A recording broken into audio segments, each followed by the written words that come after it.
Hi, I'm your transparent. Someone close to me is going through some pretty serious trauma because some 20-something with little to no experience has decided they know what's best for that person close to me's child with zero information. While I understand that, for all intents and purposes, the 20-something is doing their job, proper procedures weren't followed before they escalated the situation, which was a vast overreaction. This information comes from the child, not the parent. The person close to me asked why the government is telling her how to raise her child, and I found that to be an interesting question. Let's explore it, shall we? Though most British colonials that founded the 13 original colonies were Christians, it was the ideals of political and religious freedom that led to the United States being built.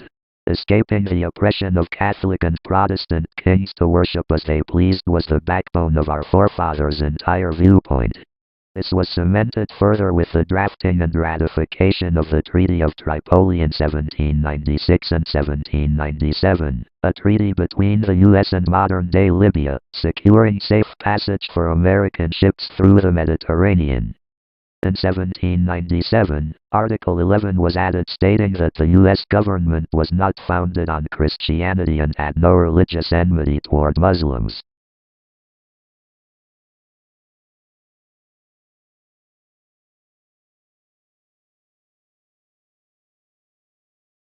In 1955, Dwight Eisenhower signed into law H.R. 619, adding "In God We Trust" to all paper and coin currency, backed by Florida Representative Charles E. Bennett and the rest of the House of Representatives.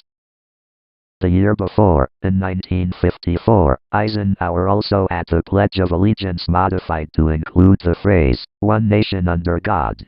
Both of these actions were designed to battle the godlessness of the Soviets during the Cold War. Which brings us to our next topic. The 14th Amendment of the Constitution guarantees all U.S. citizens protection by the United States government and says that no states can pass laws that deprive any citizen of life, liberty, or property. Simplified, it is meant to protect our civil rights as citizens of the United States. Everyone's civil rights. So, why was all of this important? The U.S. government has a centuries-long habit of not protecting its most vulnerable citizens, naturalized immigrants, queer folks, single mothers, women in general, people of color, people who aren't Christian. Don't get me started on how they treat disabled and mentally ill people. Long story short, the government spends way too much time regulating how marginalized citizens live their lives and not enough time worrying about white supremacy, pedophiles, and domestic terrorism. But then again, the graph showing people who support this administration and are pedophiles and white supremacists is a circle. Anyway, stay in drugs, don't do school. Bye.